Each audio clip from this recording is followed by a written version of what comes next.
Hello, bienvenue pour ce 12e numéro de Parlons Relations, Parlons Vrai, l'émission où on parle de tout ce qui concerne les relations sans aucun tabou ni jugement. Merci de vous joindre à nous pour une heure de partage, d'échange d'idées, de tips, de réflexion sur une thématique qui touche probablement plus de personnes qu'on ne le pense, à savoir comment entretenir la relation avec un proche membre d'une secte. Il s'agit d'une question posée par l'un d'entre vous, chers auditeurs, et j'ai donc proposé à 3 invités de m'aider à vous partager des éléments de réponse à cette question. En l'occurrence, il s'agirait d'un membre de la famille, mais par l'expression « un proche », on peut aussi inclure un ami. Alors, il y a ce soir 3 invités. Merci infiniment à vous d'avoir accepté de participer à ce numéro dont la thématique est si sensible et si intéressante. Je suis donc en compagnie de Mina et de Philippe que vous connaissez déjà. Bonsoir Mina. Bonsoir. Bonsoir Philippe. Salut. Et nous avons avec nous une toute nouvelle invitée. Il s'agit de Licia. Bonsoir Licia. Bonsoir. Sois la bienvenue et merci encore pour ta participation. Merci pour l'invitation. Avec plaisir. Avant d'entrer dans le vif du sujet, avec quelques questions, il est important de se mettre d'accord sur la définition d'une secte. Compte tenu de la conception française de la notion de laïcité et du respect des libertés de conscience, d'opinion, de religion, garanties par la Déclaration des droits de l'homme et du citoyen, il n'existe pas de définition juridique de la notion de secte en France. Les autorités préfèrent utiliser le concept de dérive sectaire. Ça permet de déterminer un type de comportement problématique. Selon les autorités françaises, on parle de dérive sectaire lorsqu'on constate un dévoiement de la liberté de pensée, d'opinion ou de religion qui porte atteinte à l'ordre public, aux lois, aux règlements, aux droits fondamentaux, à la sécurité ou à l'intégrité des personnes. Il faut savoir que le nombre de dérives sectaires a augmenté de près de 86% en 5 ans, ce qui semble énorme. Il est assez fréquent que les membres d'une communauté aux dérives sectaires s'éloignent de leurs proches qui ne partagent pas leurs convictions religieuses. Du coup, ma première question, chers invités. En général, c'est important de respecter la prise de distance d'une personne dans la relation. Mais dans le cas précis de dérive sectaire, en quoi est-ce important de maintenir un lien, même si le proche tente de couper les ponts ? Je te confirme, pour être déjà passé par là, que c'est effectivement une consigne qui est passée aux personnes qui connaissent des gens qui justement prennent de la distance, voire quittent ce genre de communauté-là. Mais selon moi, c'est important, malgré ces consignes-là, de garder contact avec ces personnes. Parce que dans mon cas, il y a des enfants, et pour moi, c'est des personnes qui sont 2 fois plus innocentes que des adultes. Même si les adultes, ça reste aussi des victimes, à mon sens. Bien sûr. La seule différence, c'est que ils ont fait un choix, que quand t'es enfant, tu n'as pas encore forcément ce pouvoir de décider, on va dire. Et pour cela, moi, j'avais choisi de garder contact avec ma famille pour justement être là quand ils ouvriront les yeux ou prendront conscience, parce que je crois que on revient toujours là où on a été aimé, là où on s'est senti aimé, et là où donc je me dis, même si ça fait mal, garde contact. Et puis il faut savoir garder contact sans cacher ce qu'on pense pour autant, pour moi. Intéressant. Merci Licia. Alors moi je pense que c'est important de garder, de respecter en fait les distances qu'une personne qui fait partie d'une secte a demandé qu'on prenne. Mais je pense que quand on se rend compte et qu'on a la notion de danger, quand on est à l'extérieur, quand on sent le danger, et ne serait-ce que dans le discours de ton ami ou de le membre de ta famille qui est adepte, quand tu sens le danger arriver, je pense que cette distance-là, pour pas qu'il y ait non-assistance à personne en danger aussi, je pense qu'il faut peut-être briser cette distance. Et après, là où c'est compliqué, c'est de maintenir le lien avec une personne qui, quelque part, est forcée à ne plus en avoir en réalité. Et je pense que quand on est proche de quelqu'un, alors quand c'est un ami, je pense que c'est plus compliqué. Quand c'est un membre de ta famille, je pense que tu peux te permettre de lutter un peu plus, parce que tu peux prendre plus de liberté. Et à contrario, je pense que quand c'est quelqu'un de ta famille, ça peut être encore plus difficile, parce que tu as peur de perdre aussi la personne. Et il y a les deux versants. Donc il y a les deux. En fait, c'est compliqué. Voilà, ce thème est riche. Il va être riche en idées, riche en perspectives. Et je pense qu'avoir la solution exacte, miracle, pour ce genre de choses, ça reste du cas par cas, je pense. Tout à fait d'accord. Mais je pense que quand on touche à l'enfance, quand on touche à la préadolescence, quand on touche à des jeunes adultes qui ont choisi de faire partie d'un mouvement, d'une secte, et qui ont choisi vraiment de consacrer leur vie à ça, je pense qu'il faut être encore plus vigilant, et c'est encore plus difficile, je pense. Moi, je rejoins ce qui a été dit par Philippe et Lucia. Et je pense que c'est vraiment important de garder le contact d'une manière ou d'une autre pour éviter que la personne soit isolée. Parce que dans ce genre de situation, je crois que le plus grand danger, c'est l'isolement, qui amène à couper petit à petit la personne de son environnement, de sa famille, de son entourage. Et finalement, ça l'éloigne de plus en plus de qui elle est. Et c'est là aussi où il peut y avoir cette perte de repères, il peut y avoir aussi toute cette remise en question finalement au niveau de l'identité, où il peut y avoir toute cette dimension après de lavage de cerveau, etc. Moi, je ne veux pas aller trop loin, mais l'idée, c'est vraiment l'importance de garder un contact, aussi minime soit-il. Et je crois que ça peut passer par le simple fait de montrer à l'autre qu'on est là, qu'on est présent. Ça peut être un petit message de temps en temps, bonjour, j'espère que tu vas bien, une pensée pour toi. Juste une manière de rester dans son champ de vision, entre guillemets, sans forcément le saturer. Parce que ça aussi, je pense que c'est très important dans un environnement où l'autre ne veut plus être en relation, parce qu'on lui dit qu'il est dangereux d'être en relation avec ses proches. Donc, comment rester en relation sans justement le saturer au point où il se dit, ben non, justement, ils ont raison, il faut pas que je sois en relation. Donc, c'est de juste montrer que on est présent et qu'on est là pour eux le jour où ils en auront besoin. Et je pense que c'est déjà un début pour juste maintenir ce lien, même si c'est très fragile, mais au moins ne pas le laisser s'éteindre. Merci beaucoup pour vos réponses. Par rapport à ça, j'ai connu 3 cas. Le premier cas, c'était avec un membre de ma famille. Le deuxième cas, c'était avec une amie. Et le troisième cas, c'était avec une simple sympathisante, on va dire, de la communauté. Et comme tu disais, Philippe, c'est vraiment du cas par cas. On ne peut pas avoir la même réponse ou la même solution pour tout le monde. Dans le cas du membre de ma famille, tu as peur de perdre contact avec elle et tu y tiens, ça te touche profondément. L'avantage, c'est que aujourd'hui, ils ont encore besoin de nous pour des raisons familiales. Donc du coup, même si ils ont ces consignes-là, il y a ce lien-là qui existe toujours. Dans quelques années, ils seront un peu plus indépendants, on va dire.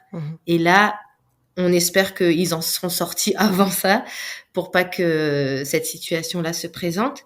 Le deuxième cas, c'était une amie avec qui j'avais pu faire pas mal de choses, passer des vacances. Et alors, ça a été radical. Dès l'instant où je suis partie, elle m'a clairement dit c'est préférable qu'on en reste là. Ciao. Donc là, c'est très dur à accepter. Mais des fois, il y a des tris aussi, on va dire, qui se font naturellement pour se préserver soi-même. Et le troisième cas, c'est une personne que j'ai encore rencontrée récemment, par hasard. Et elle se pose des questions, mais elle n'a pas encore ce courage de sortir de là. Mais de te rencontrer, ça lui donne, on va dire, de la force pour confirmer qu'elle est, entre guillemets, elle est pas folle. Elle se rend compte qu'il y a quelque chose et elle me dit, mais comment t'as fait? À quel moment tu t'en es rendu compte? Moi, je peux pas encore parce qu'il y a mes parents, parce que il y a cette pression, il y a ci, il y a ça. Et limite, certains qui attendent des excuses, qui attendent une mutation, qui attendent ce genre de choses-là pour sortir. Mais donc, c'est pour ça que c'est important de garder contact aussi, parce qu'ils sont pas tous à la même phase. Il y en a qui sont dans le début, ils sont vraiment lavés du cerveau, en fait, franchement. Et il y en a, ils sont déjà dans cette phase de réflexion et le bout du tunnel n'est pas très loin, si je peux dire ça comme ça. Ouais. Merci pour l'authenticité de ton partage. Selon vous, est-ce préférable d'exprimer nos suspicions, nos inquiétudes à ce proche, ou vaut-il mieux éviter de le faire et pourquoi? Encore une fois, c'est différent d'un cas à l'autre. Tout dépend des situations. Dans les cas en question, l'idée, c'est vraiment de jauger et peut-être une question de timing. Oui. Le timing est important, mais quand on est devant des situations comme ça, je pense que c'est difficile d'arriver devant une personne et de lui dire, bon voilà, moi je pense ci, je pense ça. Et Je pense que ça reste vraiment délicat et je pense que pour garder une amitié, pour garder même l'amour quand c'est quelqu'un de très proche, de la famille éventuellement, je pense que c'est une question de timing. Mais je pense aussi qu'à un moment donné, il est peut-être bon de faire part de ses suspicions. Je parlais de danger tout à l'heure, je parlais de cette notion. Je pense qu'il y a aussi cette forme de sagesse qu'il faut avoir aussi dans les mots, dans la façon d'aborder. Et il y a des fois, on a tellement envie de crier, tellement envie de dire « mais qu'est-ce que tu fais ?»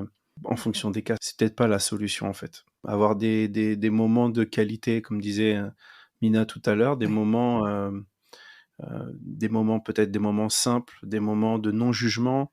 Je pense que ça reste quelque chose d'important en fait à conserver dans la relation. Mais je pense qu'à un moment donné, quand on ressent le timing, je pense que faire part de ses inquiétudes, déjà premièrement, peut être une première approche avant de parler de suspicion. Peut-être que les suspicions pourraient venir après, mais dans un premier temps, faire part des inquiétudes. Et si je peux conseiller ça à des auditeurs qui nous écoutent, ce serait plutôt oui, faire part des inquiétudes et vraiment dire à la personne en question, je t'aime, je suis là, si tu as besoin de moi, je suis là. Pour ceux qui ont la foi, on peut même les aider dans la prière. Et je pense que voilà, montrer qu'on est là, la présence, l'amour, la proximité, c'est important dans ce genre de cas. Et avant de se dire je vais éviter de le faire, parce que si tu le fais pas, ça peut être grave aussi. Je rejoins Philippe sur ce point. Je pense que c'est vraiment important de savoir quand est-ce qu'on fait part de ses inquiétudes et sous quelle forme, comment est-ce qu'on le fait. Parce qu'une personne qui est dans une secte, ça dépend de là où elle en est. Parce qu'il y a un moment où la personne est tellement sous emprise qu'elle est complètement incapable d'entendre un discours qui va à l'inverse de ce qu'elle pense être en train de vivre et de ce qu'elle pense être bon pour elle à ce moment-là. Et une personne qui est sous emprise et qui n'est pas encore prête à ouvrir les yeux, parfois cela peut même faire plus de tort que de bien, exprimer des suspicions, parce que ça peut soulever de la méfiance à un moment donné, et là où on est en train d'essayer de maintenir un lien qui est basé sur la confiance pour que la personne sache que lorsqu'elle aura besoin de nous, on sera là pour elle, cette petite méfiance qui peut germer à partir de ce discours-là peut finalement desservir la relation. Par contre, il y a un moment où les gens sont prêts à entendre, même si sur le coup ils ne réagissent pas, la graine elle est semée. Et effectivement, c'est vraiment cette conscience de là je perçois qu'il y a un danger et je peux pas non plus garder les yeux fermés. Maintenant, tout va dépendre de la manière dont je vais amener le point. Peut-être en posant des questions, peut-être en amenant la personne à se poser des questions. Enfin, il y a plusieurs manières de faire, mais en tout cas, il y a une semence qui peut être plantée et c'est important de la planter aussi lorsque le temps vient. Parce que lorsque les personnes commencent à ouvrir les yeux et qu'elles ont besoin de sortir de ces environnements, elles ont besoin d'avoir aussi ce regard extérieur qui vient confirmer que ce qu'elles sont en train de vivre n'est pas complètement normal. Parce qu'elles se retrouvent seules face au discours de la secte, seules face à tout ce qui est enseigné, seules face au reste du groupe dont elles ont fait partie à un moment. Et prendre le risque de sortir, c'est aussi prendre le risque d'être rejeté. Et donc ça peut être très dur pour quelqu'un qui a renoncé à son entourage pour entrer dans la secte et qui maintenant est en train de se poser des questions. Et à ce moment-là, en fait, d'avoir des personnes autour qui lui disent « effectivement, moi je m'inquiète, effectivement ça et ça, ce n'est pas normal », peut l'amener à gagner en confiance par rapport à ce qu'elle perçoit et à se dire effectivement c'est peut-être pas bon pour moi. Et là, c'est vraiment un soutien qui peut être essentiel pour certaines personnes.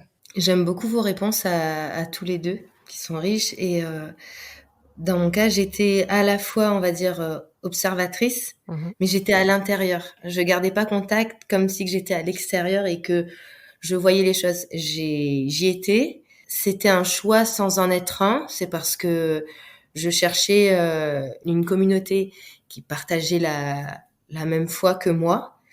Et moi, je me suis dit, étant donné que ce membre de ma famille y est, donc c'est quelque chose de correct. Sauf que une fois arrivée, je me suis rendu compte que il y avait plein de choses qui n'allaient pas. Je me suis posé des questions quand même. Ça m'a travaillé parce que je me suis dit, est-ce que c'est moi qui n'ai peut-être pas compris quelque chose ou est-ce que j'ai raison ? Et là, ça nous permet de vraiment, je trouve, fonder notre identité. Parce que dans justement ce genre de mouvement-là, on cherche à changer l'identité des gens, voire en faire en sorte qu'ils en aient plus du tout. Et c'est important de savoir, du coup, qui on est, ce qu'on choisit de faire, ce qu'on choisit de croire, ce qu'on choisit de ne pas croire aussi, ce qu'on choisit de remettre en question ou pas. Et j'ai eu l'occasion, quand je suis arrivée, d'exprimer comme vous dites, mes suspicions, mes inquiétudes. Et des fois, il y a eu des clashs, c'est vrai. Et parfois, ça a été aussi comme un électrochoc. Ou en leur disant, mais tu trouves que c'est normal qu'ils te parlent de cette manière-là? Tu trouves que c'est normal qu'ils te touchent de cette manière-là ou quoi? Et sur le coup, ça, c'est pas forcément instinctif, mais le lendemain, cette personne peut venir te voir pour te dire, ça me faisait quelque chose, mais j'ai jamais osé me poser cette question. Et le fait que tu me l'aies posée, ça a réveillé quelque chose en moi. Et en même temps, j'ai aussi eu le cas où, quand tu as déjà dit à la personne ces choses-là, des fois, il faut pas non plus insister. Parce que le fait que tu ne répondes pas ou que tu ne réagisses plus à des choses qui ne sont pas normales, ça peut aussi faire un électrochoc parce qu'elle va se dire, tiens, je lui ai dit que on fait ça dans ma communauté, où ça se passe comme ça, où le gourou il se comporte de telle manière. Elle a pas réagi plus que ça, et donc la personne peut se poser aussi des questions. Et en tout cas, moi je trouve que c'est nécessaire de leur parler, mais aussi d'accepter que c'est leur choix. Et du coup, qu'on le respecte, mais qu'en même temps, on n'a pas à le subir nous. Et franchement, d'être passée par là, ça m'a appris et ça m'apprend encore, parce que ces personnes que je connais, ils sont toujours dans cette secte, à aimer plus. C'est là que tu te poses la question, mais est-ce que je les aime pour encore garder un lien, pour encore supporter des attitudes, enfin, de la sorte? Et vous voyez, par exemple, cette copine qui a choisi de couper les ponts avec moi. Je me suis déjà imaginé à ce qu'un jour elle en sorte et qu'elle revienne vers moi, parce que je pense que on habite dans la même ville, il y a des chances qu'on se retrouve. Et ben, il faudra l'aimer encore pour lui dire, pour pas l'accuser. Elle a tellement été culpabilisée pendant toutes ces années. Je pense que c'est important d'être là et de parler. Effectivement, comme vous l'avez tous souligné, tout dépend des situations, du type de relation, du lien entretenu, mais l'échange est important, pouvoir discuter et surtout, respecter cette liberté de penser et l'autonomie de l'autre, comme vous l'avez aussi souligné, hein. On peut échanger, on peut garder une certaine ouverture d'esprit et être dans le questionnement pour essayer de comprendre la démarche de l'autre, essayer de comprendre comment est-ce qu'il vit les choses et finalement tenter de réveiller son esprit critique. Tu as cité quelques questions, Licia, que tu as posées, à ton ami ou même à tes proches et effectivement, parfois juste de poser quelques questions comme ça peut réveiller l'esprit critique et comme l'a justement souligné Mina, même si la personne sur le moment ne réagit pas ou ne se saisit pas la question, c'est une graine qui a été semée et ça peut mûrir à un moment donné, germer et amener une réaction. Mais ça reste une approche très délicate à entreprendre avec beaucoup d'amour, de douceur et de bienveillance. Ça, c'est vrai que vous l'avez très justement dit. Un point important, c'est d'adopter une attitude de non-jugement envers ce proche et en même temps, c'est pas forcément une attitude évidente à garder sur la durée. Du coup, en quoi le non-jugement est-il important et que faire pour garder une telle attitude dans la relation? En fait, ces personnes, il faut savoir qu'elles sont sans cesse jugées. Du coup, si nous, on vient pour les juger, c'est comme si on leur ajoutait un fardeau en plus. Du coup, le travail, il est presque plus chez nous que chez l'autre. En fait, il faut qu'on choisisse d'accepter, d'espérer aussi que ça sera temporaire et on s'évite du coup beaucoup d'épuisement. Parce que quand on est sans cesse en train de dire, ça rejoint pas mal la question que tu nous as posée tout à l'heure. Ouais. Si on est trop actif, on va dire, si on veut trop intervenir, des fois on peut s'épuiser et ça fait pas l'effet escompté. Et voilà. C'est super ce que tu as partagé, parce que vu de l'extérieur, souvent on peut oublier. Parce que nous, on voit de l'extérieur Mhm. et on se dit, c'est pas normal ce que la personne vit, on veut qu'elle sorte de là. Et puis, parfois, on est frustré qu'elle ne voit pas ce que nous, on voit et on peut facilement tomber dans le jugement, mais on ne se rend pas compte que pour elle, en étant à l'intérieur, ce n'est pas plus facile. Ce n'est pas parce qu'elle a choisi d'être là que ce qu'elle vit est facile. Et c'est pour ça que j'aime beaucoup ce que tu as partagé, Lucia, le fait qu'on ait conscience que ça peut être dur pour elles, qu'elles sont jugées déjà en permanence, que ce soit à l'intérieur et puis aussi accessoirement à l'extérieur avec les autres proches et membres de l'entourage. Et donc de pouvoir garder ça à l'esprit. Je crois aussi que le fait de s'assurer de ne pas tomber dans le jugement permet aussi de garder une certaine qualité de relation. Oui. Parce que parfois on peut avoir certains propos, mais derrière les émotions, les intentions qui accompagnent ne vont pas forcément dans le même sens que ce qu'on dit. C'est-à-dire qu'on peut dire à une personne qu'on l'accueille et que voilà, on l'aime comme elle est et que elle pourra revenir quand elle voudra, alors qu'au fond, on est en train de juger le choix qu'elle fait et de juger le fait qu'elle ne nous écoute pas, qu'elle ne pense pas comme nous, etc. Et ça altère la qualité de la relation parce que ce sont des choses qui ne sont pas dites, mais qui se ressentent, qui créent une atmosphère qui n'est pas favorable à la confiance, qui n'est pas favorable à ce lien de bienveillance dans lequel l'autre va se sentir assez en sécurité pour justement pouvoir s'ouvrir et demander de l'aide le jour où il sera prêt à sortir de là. Et je crois que ce non-jugement permet aussi vraiment de garder une qualité de relation qui va permettre de garder ce lien et de pouvoir aider l'autre le jour où il sera prêt ou qu'il aura envie de se faire aider. Et c'est aussi une manière effectivement de réellement respecter son choix et son autonomie par rapport à ce que tu disais, Kelly. Oui. On partage ce que nous on pense, mais on doit respecter le choix de l'autre. Pendant tout le temps, il fera ce choix et puis lorsqu'il sera prêt à passer à autre chose, et on l'espère, mais on le laisse libre de choisir parce qu'il est responsable. Exactement. Mais pour un auditeur ou une auditrice qui nous écoute, c'est normal que ce soit difficile par contre. Bien sûr. De pas juger. Bien sûr. Parce que quand par exemple les personnes sont prêtes à passer des heures et des heures dans cette communauté, mais que pour toi-même ça leur coûte, parce qu'ils font toujours passer leur communauté avant tout le monde, humainement parlant, on a envie de les juger. C'est normal. Quand ils sont prêts à débourser des sommes incroyables et que pour un anniversaire, ils vous offrent quelque chose de très banal, tu te dis attends, mais en fait ils comptent plus eux que moi. C'est eux ta famille ou c'est moi ta famille? Enfin, donc c'est un sentiment, je pense, normal. Oui. Et je me répète peut-être, mais c'est vraiment un travail du coup à faire sur soi. Parce que c'est normal que ce soit blessant. Effectivement. Et quand on pense au risque que l'on fait courir à la relation et à l'autre en jugeant, c'est comme tu l'as très bien souligné, Alicia, le jugement amène finalement comme un ressenti d'hostilité finalement, et la personne va plus se réfugier dans la communauté dite sectaire qu'elle va se tourner vers son ami ou son proche qui n'en fait pas partie. Donc finalement, rester dans le non-jugement, c'est aussi garantir le lien, maintenir la relation et s'offrir la possibilité justement de partager de l'amour et d'être présent, comme vous l'avez très justement appuyé depuis ces différentes questions. Le fait de pas juger quelqu'un comme ça, je pense que ça ajoute un peu de crédibilité aussi à la relation. Ouais. Je pense qu'on n'est pas crédible quand on juge la personne et qu'on la matraque en fait avec ces jugements-là. Je dirais même que pour que ça dure, enfin pour que cette attitude dure dans la durée, il faut vraiment avaler des couleuvres aussi.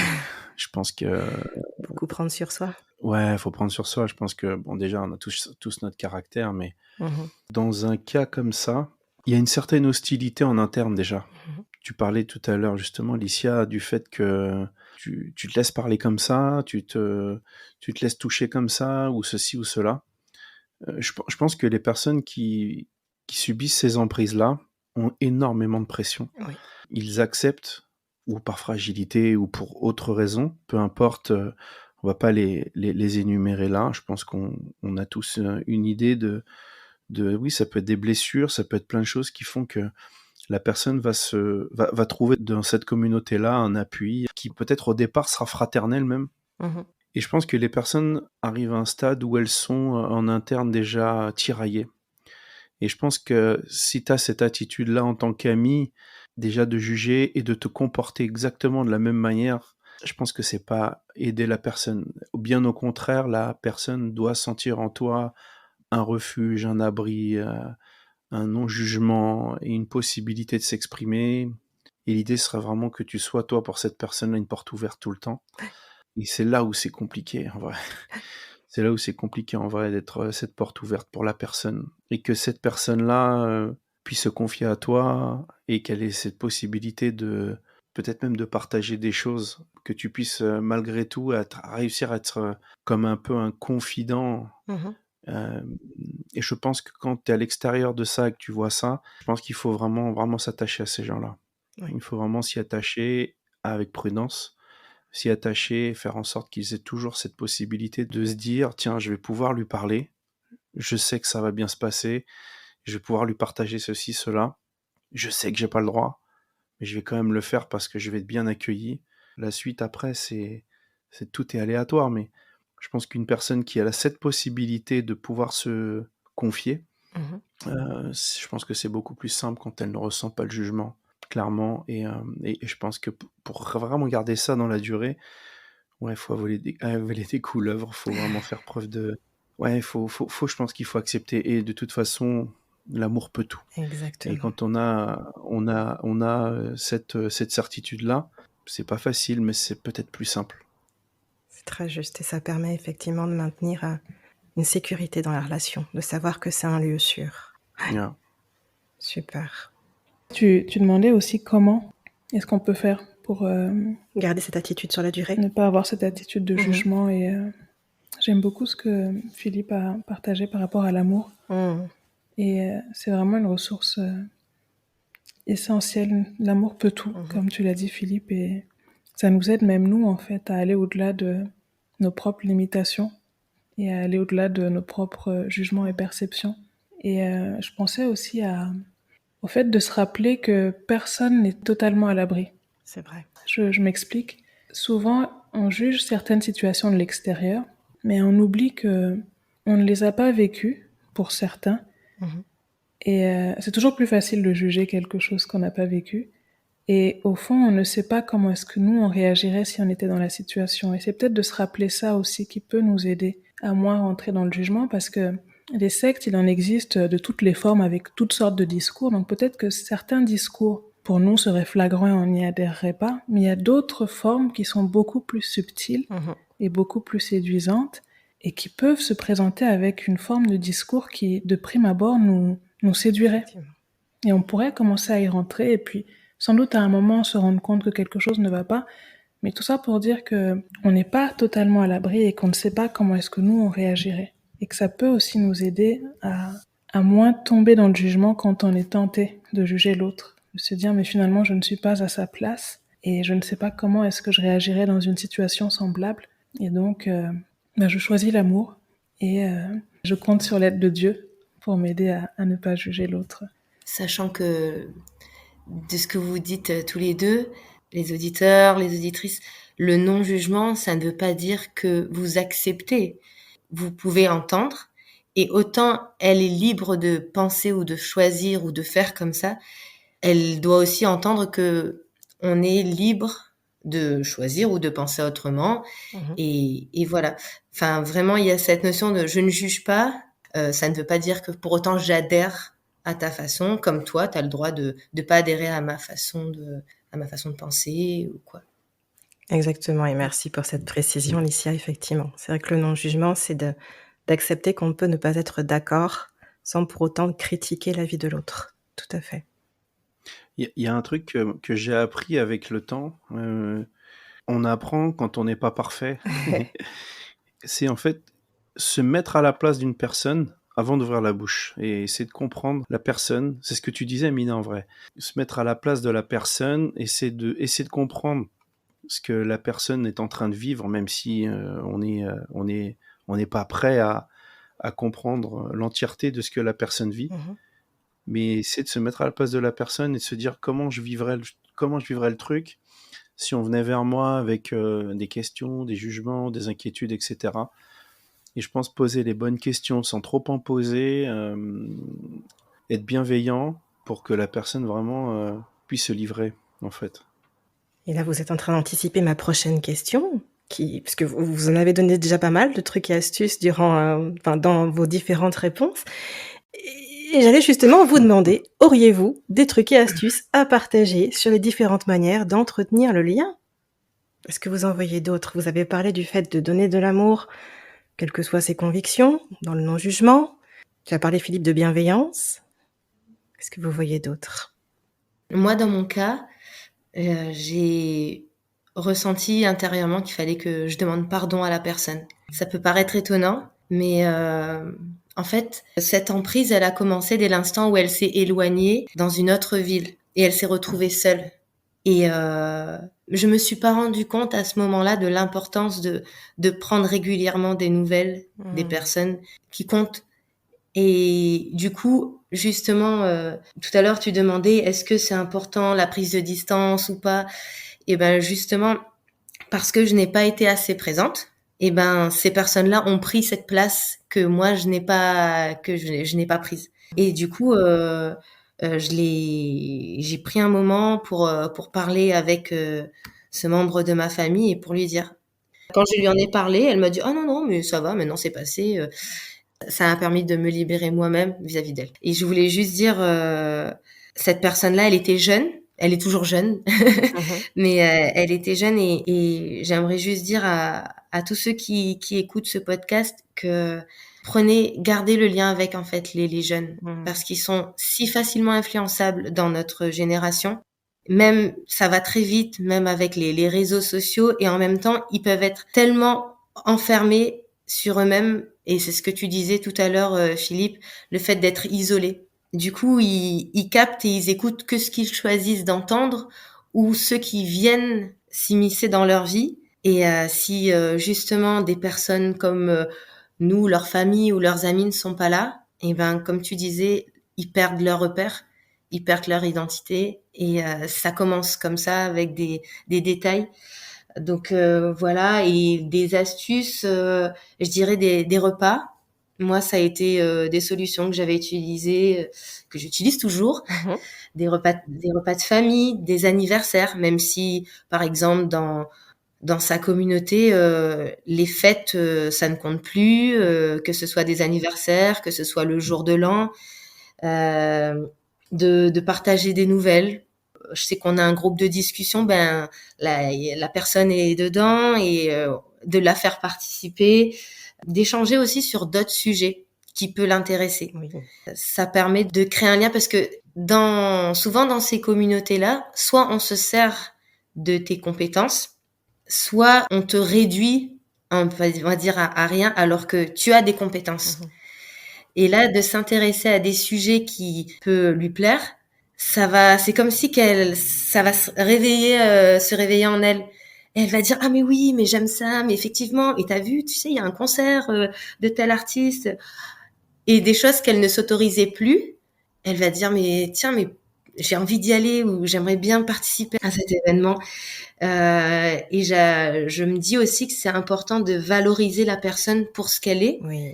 Alors, je dis pas qu'il faut le faire tout le temps parce qu'à un moment, ça fait un peu bizarre.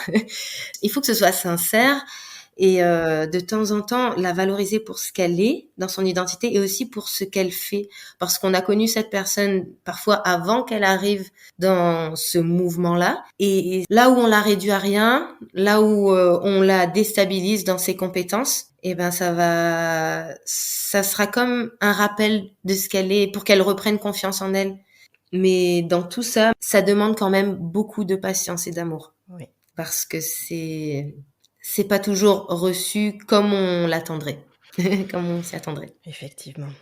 Enfin, ce que tu as dit, c'est juste fou, Licia, parce que il y a rien de plus convivial que un repas. Tu sais exactement les difficultés, parce que des fois, tu as des jeunes qui partagent ça avec toi, partagent leurs difficultés, etc. Le fait de faire quelque chose qui n'a rien à voir avec du spirituel, dans un premier temps, passer du temps avec la personne, ça peut être quelque chose de bénéfique à la personne. Très juste. C'est effectivement un repas, ça met tout le monde d'accord. Un bon repas. On a tous un ventre, un estomac. Mais un point que je voulais partager, mais qui rejoint en fait ce que Licia a dit, c'est cette notion d'amour et de patience. C'est que lorsqu'on entreprend ces démarches d'aller vers l'autre, de ne pas être surpris si cette démarche n'est pas reçue de manière positive.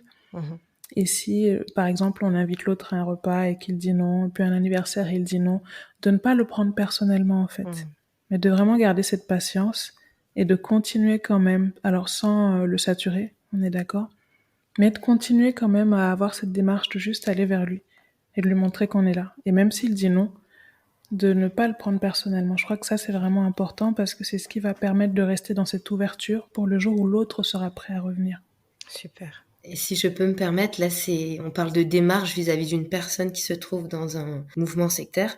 Mais il y a cette démarche aussi pour nous-mêmes qui constatons les choses. Moi, je vous conseille d'avoir quelqu'un d'intime à qui vous pouvez parler de ce que vous constatez, ce qui vous fait mal, pour que au moins vous puissiez vous lâcher et dire tout ce que vous pensez, mais que vous pouvez pas dire. Et même avec tous les sentiments qui vont avec, de la colère, des pleurs, ça évitera de vous décharger sur la personne qui est directement concernée. Et voilà, moi j'ai eu le privilège d'avoir une amie, deux amis et un membre de ma famille qui ont été là, et je leur suis beaucoup reconnaissant parce que comme je l'ai dit, je suis venue, j'y étais, j'ai vu, j'ai été active et j'ai constaté tout ce qui n'allait pas. J'aurais pu dire je pars tout de suite, mais c'est pas que j'étais un espion, mais j'ai attendu, et puis au début on a l'espoir de pouvoir faire sortir les personnes de là. Sauf qu'à un moment on doit aussi accepter qu'on sauve pas les gens en fait. Exactement. On n'est pas là pour sauver les gens, on peut les avertir, et du coup voilà. Parlez-en à quelqu'un de proche, d'intime, parce que c'est un sujet très délicat qui peut ne pas être compris. Donc voilà. Tout à fait. C'est vrai que c'est important de laisser le libre arbitre à la personne, dans la mesure où Dieu lui-même nous laisse le libre arbitre alors qu'il est au-dessus de tout. On ne peut pas non plus forcer les gens. Et ouais, c'est un travail de longue haleine. Merci pour tout ce que vous avez pu partager, et comme tu l'as très justement dit, Licia, pouvoir faire appel à une personne extérieure, ça peut être très utile, et parfois aussi à des professionnels. Il y a d'ailleurs, si vous voulez en savoir plus, des sites que vous pouvez consulter, notamment la Mivilude, la mission interministérielle de vigilance et de lutte contre les dérives sectaires. Et puis il y a aussi l'Union nationale des associations de défense des familles et de l'individu victime de sectes. Je vous mettrai les liens dans la description de la vidéo. Le temps passe sacrément vite. Une dernière question avant de se quitter. Est-ce que vous auriez un témoignage à partager avant que l'on s'arrête ? Moi, je vais bien prendre la parole. Du coup, comme vous avez pu le comprendre au fil de l'émission, en rejoignant cette personne dans sa zone géographique, ça a été l'occasion pour moi d'aller voir et d'aller écouter ce qui se faisait au sein de sa communauté, parce que normalement, elle semblait partager des valeurs similaires aux miennes. Et il m'a fallu très très peu de jours pour constater qu'il y avait un problème. Et c'est l'avantage de lorsqu'on sait qui on est, même si je pense qu'on le découvre toute la vie, des choses de nous, mais c'est important d'avoir des fondations, on va dire, solides, pour que quand on arrive justement dans un environnement instable, on sait à quoi se raccrocher. Et j'ai constaté des choses qui n'allaient pas. Et on a beau vous donner plein de conseils au travers de ce podcast, j'ai fait aussi des bourdes. Des fois, j'y suis allée franco. Et c'est en faisant des erreurs qu'on apprend. Et du coup, comme on l'a dit, j'ai alerté, j'ai patienté, mais jusqu'au moment où j'ai fini par accepter le choix de l'autre, et aussi mon choix qui est de partir. Partir, c'est vrai que c'est accepter je m'étais mis de sauver sa peau, entre guillemets, parce que des fois, on a l'impression qu'on quitte le navire et qu'on abandonne les autres. Il y a aussi cette culpabilité qu'il peut y avoir pour dire oui, je sors, mais eux. Et c'est pas un choix facile, même quand on adhère à 0% à ce qui se passe. Mais comme je l'ai dit plus tôt dans l'émission, à un moment, on prend conscience que c'est pas nous qui sauvons les gens. C'est ça. Les gens, ils sont libres de choisir. Et quand on passe par là, autant moi, quand j'ai constaté les choses, je n'ai pas adhéré. Du coup, En fait, ce que je veux dire, c'est qu'il y a 2 cas. Il y a celui qui adhère et à qui on en fait voir de toutes les couleurs. Et il ne s'en rend pas compte. Et il y a celui qui n'adhère pas. Et du coup, on lui fait voir aussi de toutes les couleurs parce qu'il adhère pas et qu'il est considéré comme l'intrus, quelqu'un qui va limite contaminer la famille, le troupeau, tu vois ce que je veux dire? Et là, c'est dur parce que même nous, on peut se dire, si on reste trop longtemps, on peut finir par croire qu'on n'est pas aimable parce que c'est ce qu'ils veulent faire croire aux autres et ce qu'ils veulent faire croire à la personne en question. Donc, bon, voilà. Heureusement, comme je l'ai dit, je le répète, c'est important d'avoir des personnes à qui vous pouvez en parler. Et parfois, on se demande, mais pourquoi j'ai passé tant d'années? Moi, j'ai connu des personnes qui étaient là-dedans.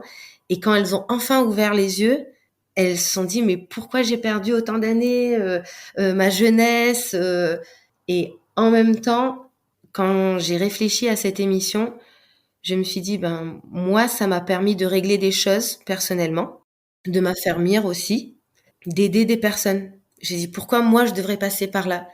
Et en fait, je me suis rendu compte que c'est parce que j'avais l'esprit encore ouvert. J'ai pu éveiller l'esprit critique de d'autres personnes. Et aujourd'hui, je suis aussi contente parce qu'il y a des personnes qui sont sorties de là. Et elles m'ont dit, je ne m'attribue aucune gloire, mais elles m'ont dit, merci pour ce que tu as pu me dire tous ces soirs où j'étais toute seule à rentrer, à me retrouver toute seule et où tu étais là pour que je puisse parler, parce que ça m'a permis de mettre des mots sur ce que je n'arrivais pas à comprendre, qui clochait. Voilà. Donc voilà, des fois on comprend pas pourquoi on passe par là, mais dans mon cas, moi, ça a été l'opportunité d'aider d'autres personnes. Ça prend pas le même temps pour tout le monde. Aujourd'hui, je connais des personnes qui n'en sont pas sorties. Je connais des personnes qui, elles, en sont sorties, mais qui ont beaucoup de mal à se reconstruire. Et ça prend beaucoup de temps. Et pour d'autres, ça peut aller plus rapidement. Mais je voudrais dire que lorsqu'on connaît quelqu'un qui sort de là, ne remplaçons pas le gourou qu'ils ont quitté.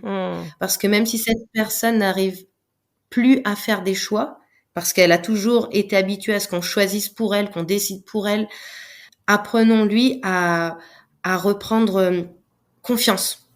Apprenons-lui à reprendre confiance.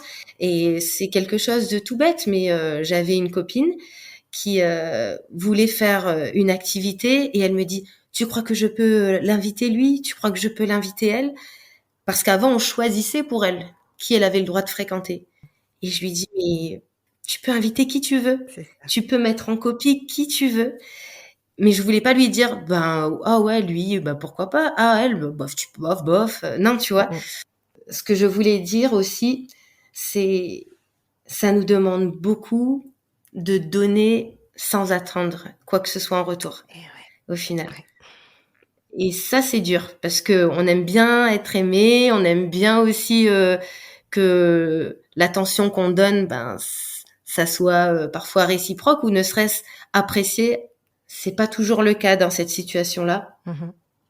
Et par rapport à la définition du début que tu avais donnée sur les dérives sectaires, j'aimerais mettre des mots, des exemples sur les mots que tu as dit. En fait, c'est marrant parce que j'allais te demander justement, Licia, pour les gens qui nous écoutent, c'est quelles sont les choses qu'à un moment tu disais, je suis entré, j'ai participé, enfin j'ai accédé en fait à l'intérieur et je me suis rendu compte qu'il y a des choses qui n'allaient pas. Et moi, je voulais te demander, mais quel genre de choses? J'aimerais alerter les gens, faites attention parce que souvent, ils essayent de prendre les gens par les sentiments. Du coup, c'est très facile de ne pas s'en apercevoir. C'est par exemple lorsqu'on est dans le besoin, ils vont vous aider, Mais ce qu'ils vous disent pas, c'est qu'ils attendent une reconnaissance à vie. Et c'est pour ça qu'il y a des personnes que j'ai côtoyées qui n'arrivent pas à s'en détacher parce que pour elles, ils ont tellement fait pour eux que ils leur doivent tout leur temps, toute leur vie, toute leur énergie. Alors que normalement, si on donne, comme on l'a dit, c'est sans rien en retour. Si on donne avec joie, naturellement. Ils vont parfois donner un semblant de valorisation, et ce qu'ils se rendent pas compte, c'est qu'ils détruisent la personne. Et détruire une personne, ça passe, ça fait des fois plus mal par les mots que physiquement pour des choses. Des libertés fondamentales qui étaient atteintes.